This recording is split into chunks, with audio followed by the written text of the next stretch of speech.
Hi friends, നിങ്ങൾ ഈ video ഒന്ന് കണ്ടു നോക്ക്. ഒരു സങ്കടകരമായ ഒരു കാര്യം ഇന്നലെ ഒരു റെയിൽവേ സ്റ്റേഷനിൽ ഉണ്ടായ ഒരു സംഭവമാണ്. ഒന്ന് കണ്ടേ.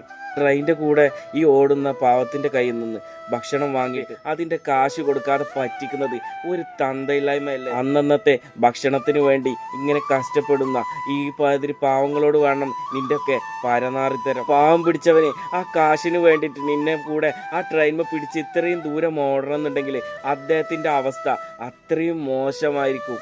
അത്രയും ഗതികെട്ട് അദ്ദേഹം ഓടിയിട്ട് ആ വണ്ടിൻ്റെ ഉള്ളിലുള്ള ആ അലവലാതി പൈസ കൊടുത്തില്ല. ആ പൈസ കിട്ടാതെ അദ്ദേഹം ഉണ്ട് ആ റെയിൽവേ സ്റ്റേഷനിൽ ഒരു നിൽപ്പ് നിൽക്കുന്നത്. അത് കാണുമ്പോൾ നമ്മളൊക്കെ ചങ്ക് പിടയും. ഇതൊക്കെ കാണുമ്പോൾ ചിലർക്കത് തമാശയായി കാണും. പക്ഷെ ഇത് കാശിൻ്റെ വില അറിയുന്നവർക്ക് അതൊരു തമാശയായിട്ട് കാണൂല. ആ പാവത്തിൻ്റെ ഭക്ഷണം വാങ്ങി കഴിച്ച് തിന്നുകാണ്ട് പറ്റിച്ചിട്ട് ആ പറ്റിച്ചവന് എന്തായാലും നീ ഒന്നും ഒരുപാട് അങ്ങ് നേടൂല മുത്തേ.